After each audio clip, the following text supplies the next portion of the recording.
Good morning, folks. Starting with a story that's close to my heart. If you will remember, a few months after Fukushima, the Arctic seals began showing signs of radiation poisoning, among other illnesses. Although nuclear radiation has never been linked to the incident, many of you will remember Mad Dog Mona and I pushing the USGS into releasing data that walruses and polar bears up there are showing chemotherapy symptoms as well.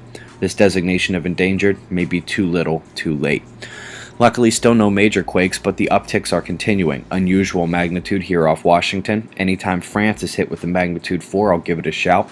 Mid-Atlantic Ridge was shaking a bit and slightly west, having some moderate tremors off the coast of Chiapas and an uptick swarm near Puerto Rico, the British Virgin Islands, and the Dominican Republic. It's been going on 2 days. Moving to yesterday, I care about this area because underwater you can see where historic landslides have created tsunamis.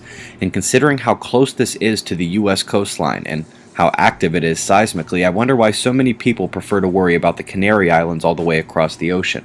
This threat seems much more real. One cyclone left on the tropic watch. It's Freda, approaching, sitting right on top of New Caledonia, and will luckily lose cyclone status before moving on. Still a significant weather event we'll watch for 2 or 3 days. The rest of Australia and New Zealand should watch the pressure convergence lines for where you can expect precipitation. Europe, admit it, you are sick of me mentioning the same helical cloud movement dumping rain on the same areas. Past 24 hours rainfall, past 3 hours, and shockingly, forecasted precipitation here. Got an isolated low in the south-central United States with a Napoleon complex.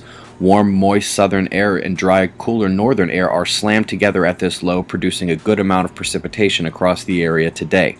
The Big Blue low-pressure system signed a 6-month lease in the northern Pacific.